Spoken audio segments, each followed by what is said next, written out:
Hello అండి. మకానాలు క్రిస్పీగా విడివిడిగా రావాలంటే ఒకసారి ఈ విధంగా ట్రై చేయండి. చాలా బాగొస్తాయి. ముందుగా ఒక ప్యాన్ తీసుకొని ఆ ప్యాన్‌లో మనకు కావాల్సినన్ని మకానాలు వేసుకోండి. వేసుకున్న తర్వాత ఆ ప్యాన్‌ని పొయ్యి పైన పెట్టి మకానాలు బాగా దూరగా వేయించుకోండి. మకానాలు వేయించుతూనే ఉండాలండి, లేకపోతే మాడిపోతాయి. చూడండి, ఇప్పుడు మకానాలు మనకు క్రిస్పీగా ఎలా మారాయో ఇట్లా చుంచంగానే విరుగుతుంది. అప్పుడు క్రిస్పీగా మారినట్టు. తర్వాత ఒక హాఫ్ టీ గ్లాస్ వరకు నువ్వులను కూడా వేసుకొని వాటి కూడా చిటపటలాడే వరకు దూరగా వేయించుకోండి. వీటిని కూడా మాడనివ్వకండి. తర్వాత బెల్లంని తీసుకొని బెల్లంని తురుముకోండి. తురిమిన బెల్లం వచ్చేసి 1 టీ కప్ వరకు తీసుకోండి. అంటే మీకు ఎక్కువ స్వీట్నెస్ కావాలనుకుంటే ఎక్కువ తీసుకోండి. ఈ బెల్లంని ఉడికించేటప్పుడు మనం ఎటువంటి వాటర్ యాడ్ చేయకూడదు. వాటర్ యాడ్ చేసామంటే మకానాలు అనేవి క్రిస్పీగా రావు, మెత్తగా పడిపోతాయి.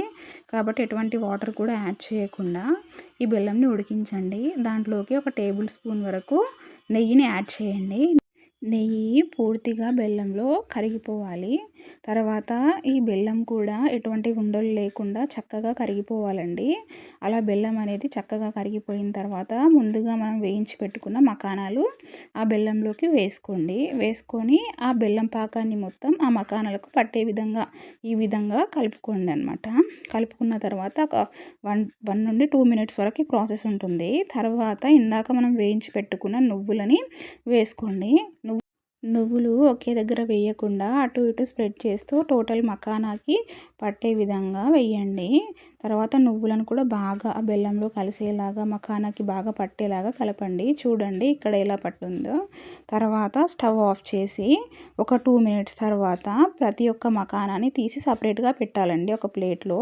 అలాగే ఉంచితే కూడా అవి ఉండలుగా మారిపోతాయి. కాబట్టి ప్రతి ఒక్క మకానా సపరేట్ చేసి పెట్టాలి.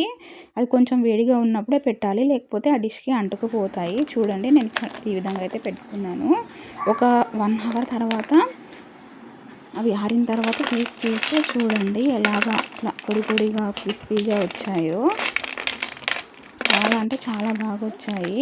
వీటిని ఒక ఎయిర్ టైట్ కంటైనర్లో స్టోర్ చేసుకుంటే మనకు ఒక 1 మంత్ వరకు ఈజీగా స్టోర్ అవుతాయి.